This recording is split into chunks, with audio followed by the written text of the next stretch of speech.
Tengah bawa motor, boleh pula handphone jatuh.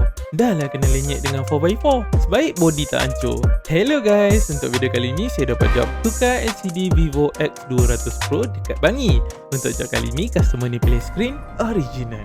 Customer ni, dia sanggup datang daripada Cyberjaya ke Bangi semata-mata nak tukar skrin dia. Malam-malam pula tu lepas balik kerja. Sebab dia macam biasalah, orang sekarang mana boleh nak tinggal phone lama-lama. Bila dia tanya kita, dalam masa setengah jam dah boleh siap. Tu yang dia terus ajak buat appointment petang tu. Malam balik kerja, dia terus datang ke Bangi.